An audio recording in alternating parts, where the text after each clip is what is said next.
Hello, students and friends. Welcome to the first episode of my channel, Power of Learning. Let me introduce you something about this channel. Well, this channel will be a mix of Hindi and English because मेरे ज़्यादातर जो student है वो English medium से है और कुछ Bangla medium से और कुछ हिंदी अच्छा जानते हैं। तो मैं चाहता था कि ऐसा कोई चैनल क्रिएट करूं जिसमें स्टूडेंट्स की इंग्लिश भी इम्प्रूव हो और उनको इन्फॉर्मेशन भी मिले। So without delaying let's proceed.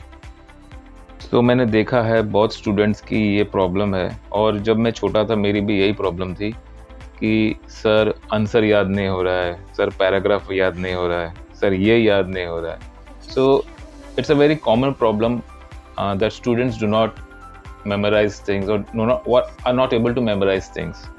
So there's a very simple formula which you can use to memorize anything which you want to study. So first of all you have to understand कि students की life में कौन सी चीज़ें उनको रटनी होती है, याद करनी होती है. Well, first of all, I am against this rattugiri because I think students should understand what is the information all about.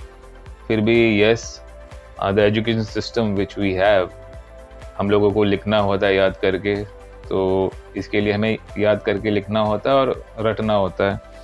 तो कैसे याद करें या कैसे मेमोराइज करें या कैसे लिखें, तो इसका बहुत ही सिंपल सा और बेसिक सा फॉर्मूला है.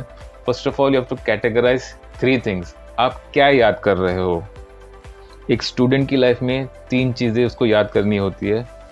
पहला है क्वेश्चन के आंसर्स, सेकेंड इज पैराग्राफ और ऐसे, and third is dialogue. Yes, dialogues. Students लोग डायलॉग्स याद करते हैं. जो लोग प्ले में काम करते थे, जैसे मैंने भी काम किया था, तो मैं डायलॉग्स याद करता था.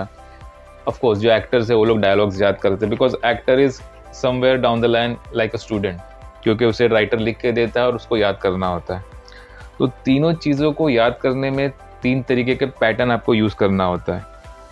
First of all you have to understand क्या फॉर्मेट और किस चीज़ का ध्यान रखना है. In an answer remember reason and solution should not change. In a paragraph information and format should not change. और in a dialogue sequence of words should not change. मैं इसको हिंदी में समझाता हूँ वापस से कि आंसर जो होता है उसमें जो रीज़न होता है और जो सोल्यूशन होता है, ठीक है, मतलब जो कारण होता है वो चेंज नहीं होना चाहिए. अगर पैराग्राफ की बात करें तो उसमें जितनी भी इंफॉर्मेशन या जानकारी होती है वो चेंज नहीं होना चाहिए. और डायलॉग में तो आपको मतलब पूरा रटना होता है, क्योंकि 90% जो लिखा है राइटर ने उसको एज इट इज़ आपको बोलना होता है. थोड़ा बहुत इनोवेशन कर सकते हो लेकिन आपको एज इट इज़ बोलना होता है.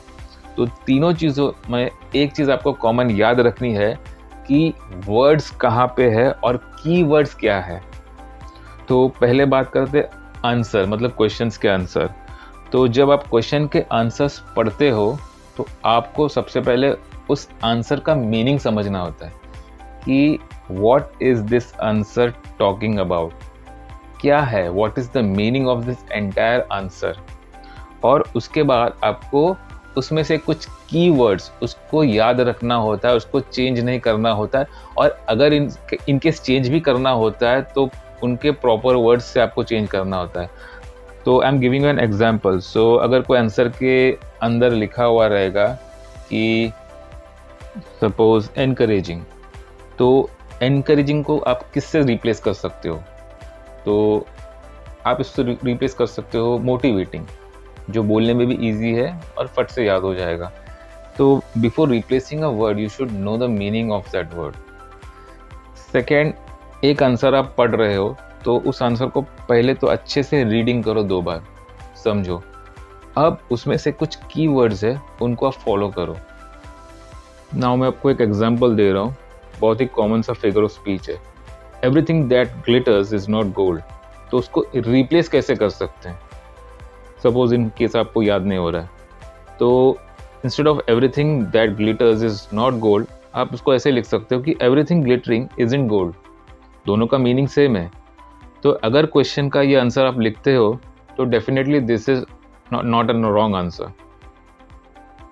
तो ऐसे करके आपको अपने टीचर से थोड़ा डिस्कस करके you can replace or make the answer short so that you can remember it. ठीक है, तो अपने टीचर के साथ डिस्कस करें और उसके बाद वो आंसर का मीनिंग बिना चेंज किए आप उसको छोटा करके याद कर सकते हैं और याद हो जाएगा. Now second thing is paragraph. तो पैराग्राफ का एक पैटर्न होता है. अगर आप किसी के पास ट्यूशन लेते होंगे या घर पे पढ़ते होंगे तो आप हमेशा याद रखना कि पैराग्राफ में एक पैटर्न होता है. तो पहले इंफॉर्मेशन होता है, इंट्रोडक्शन होता है कोई भी एक टॉपिक का, उसके बाद में उसके दूसरे फीचर्स आते हैं. तो सपोज अगर किसी आदमी के ऊपर पैराग्राफ है, ऐसे है, तो उसका डेट ऑफ बर्थ, वो कहाँ पे पैदा हुआ था, उसके माँ बाप कौन थे, and what are the achievements he or she has done, and what do you feel about that person. तो ये पैटर्न आपको याद रखना होता है. नाउ इन केस आप याद तो करते हो लेकिन आप भूल जाते हो, ठीक है, तो yes you can replace these words, क्योंकि जब आप पैराग्राफ लिखते हो तो जो चेकर होता है वो ये नहीं देखता है कि आपने इन्फॉर्मेशन कैसा लिखा है, वो देखता है कि आपका पैटर्न और आपका ग्रामर कैसा है, आपका राइटिंग कैसा है, आपका स्पेलिंग्स कैसा है. तो वो सब चीज़ें वो देखता है. He looks at the sentences you frame and the pattern you have followed. तो इसमें आपको प्लस पॉइंट है कि एग्जैक्टली आपको याद रखना नहीं होता है, आपको इन्फॉर्मेशन को याद रखना होता है और पैटर्न को याद रखना होता है. In case you forget something चलता है, लेकिन हाँ पैटर्न को बराबर से फॉलो करना. अब लास्टली आते हैं डायलॉग्स. तो ये सबके लिए नहीं होता है, ये उन स्टूडेंट्स के लिए होता है जो लोग नाटक करते हैं, नाटक में उन लोग ने परफॉर्म किया हुआ है, या एक्टर्स के लिए. तो ये बहुत ही सिंपल है. तो आपको जो डायलॉग दिया जाता है उस डायलॉग को आपको सीक्वेंस वाइज याद करना होता है.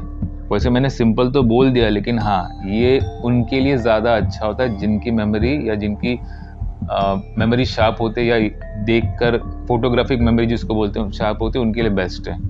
जैसे बहुत सारे एक्टर्स थे, उनको डायलॉग्स जल्दी से याद नहीं होते थे, क्योंकि मैं भी जब कॉलेज में या स्कूल में मैं प्ले करता था तो कुछ लोग थे, मतलब स्टूडेंट्स थे, मेरे कलीग्स थे, तो उनको डायलॉग याद नहीं होता था, लेकिन मुझे याद हो जाता था. तो इसका एक सिंपल सा पैटर्न है कि आपको उस डायलॉग को पूरा फॉलो करना है. पहले तो उसका मीनिंग जानना है. अगर इनकेस आपको मीनिंग पता नहीं है, क्योंकि बहुत सारे ऐसे एक्टर्स हैं जो हिंदी भाषी है लेकिन साउथ में जाके काम करते हैं, तो उनको वैसे पूरा रटना होता है, या तो फिर टेलीप्रॉम्प्टर यूज़ करते हैं. लेकिन फिर भी अगर टेलीप्रॉम्प्टर नहीं है तो उसको याद कैसे करें. तो वर्ड्स, उसका प्रोनाउंसिएशन आपको याद करना होता है, और इसके बाद क्या है उसके बाद क्या है. जैसे क के बाद ख, ख के बाद ग के बाद, तो वैसे आपको उस पैटर्न को याद करना होता है कि everything that glitters is not gold, everything उसके बाद दैट, उसके बाद ग्लिटर्स. तो ये पैटर्न अगर आप फॉलो करोगे तो you can also easily memorise dialogues. So I hope friends and students you find this information helpful, and if you like this video, please share it, please like it, and of course please subscribe to my channel. Thank you very much and have a good day.